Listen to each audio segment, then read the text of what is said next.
here at the chicken coop and we are going to collect some eggs to put in the incubator. So we're gonna open these little drawers up. And down here in the trays, we have our chickens who are laying eggs.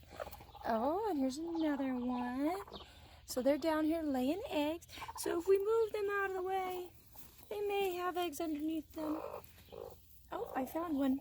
Yep, we have one green egg. Now let's move on down to the next one. So we're down here, and this is a broody hen, which means she doesn't want to get off the nest. She wants to make babies, so she's going to fluff up and show off. Let's look and see what she does. So this is our broody hen. She fluffs up. She's going to act like she's going to peck me. She's like, I don't like you here. So she's a little grumpy at me. She's going to peck at my hand, but it doesn't really do that much. So she's kind of aggravated. She says she wants to have baby chicks, so she wants the eggs to stay underneath her. She can only lay one egg a day, so she's trying to defend her eggs and have me leave her eggs here so that she can have some. But I'm going to actually take her eggs away, and I'm going to give her some different eggs that I want her to lay, kind of like that green one we saw before. I might give her this green one or some other color, maybe a brown egg. So I'll give her the colors of eggs of the chicks that I want, and she'll be my own incubator. So I could put eggs underneath her that are not hers. She'll raise them just like they are hers. Kind of like my little Hema chick. She raised turkey babies, and she just raised them up and they were fine. So a lot of mamas who are good mamas will raise, even you could put a piglet underneath them or a kitten underneath them, and they'll raise them. So this is a pretty good mama. She's been one of our best mamas, and I'm going to set her with some eggs, but I'm also going to set the incubator with some eggs, so we have two different sets going on at the same time. So we'll say goodbye to our little copper Maran mama.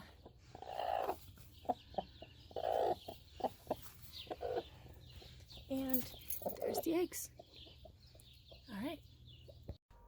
Hi guys, it's Miss Brittany, and we're doing chicks. So today I have an incubator here, and if you don't have an incubator, obviously mama chicken will work, but if you don't have a mama chicken, we can incubate. So when you incubate chicken eggs, you have to have an incubator, which this is an example of one, and the chicks need to stay at about 99.6 degrees. It can go a little bit up and down, but anything more than about 103 and they would die. We have to turn the eggs. So there's a turner. The little black trays are a turner. So we have to turn the eggs a couple times a day to prevent the membrane from sticking to the baby, and then it would die. The mom would do that naturally, so we just do that here so that it doesn't stick. They also had to have a certain amount of humidity, which means how much moisture in the air. So we want it at 45% humidity for the first 19 days. And then we go up to 65%. The mom's body would naturally do that herself. We wouldn't need to worry about it if mama hen was sitting on there, because our bodies give off moisture just like a hen does. So the chickens would be fine, but we have to add the water. So that's this water thing right here. So 99.6 degrees. It takes 21 days to hatch a chick. 28 days for a turkey, and different breeds take different amounts of time, or different species technically. So chickens, 21 days. There's a lot of different kinds of incubators. This is just one. We also have the styrofoam kind as well. And there's a lot of other kinds out there, but it just depends on which one you have. So 21 days, 99.6 degrees, and they need to be rotated a couple times a day.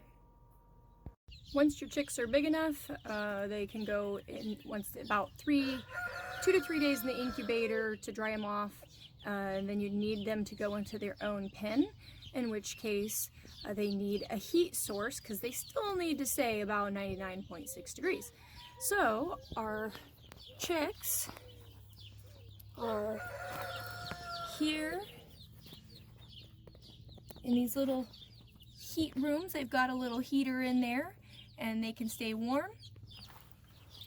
They can also get out from underneath there and run around, like these guys over here in the corner.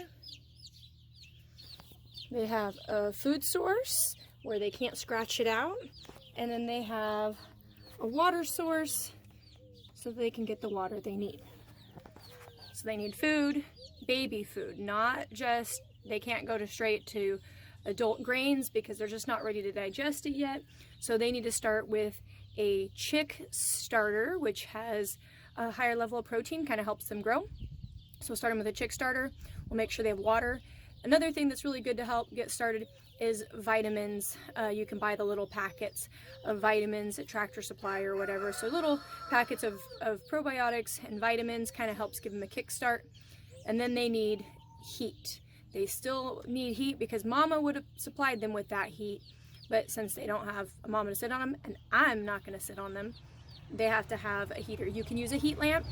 I use the other, another source. So we'll go on to the next size up. When chicks are teenagers, they start to venture a little bit farther away from mom. They'll start to not need her as much. They don't need her for the heat anymore. And so they'll start doing their own thing. They'll have adult feathers coming in so they won't need the heat source. And the only thing they really need mom for is kind of teaching them how to get food or stay away from predators like hawks. And so these guys are about halfway to being on their own. They're getting pretty close. And then when your chickens are full grown, they'll look like these guys behind me.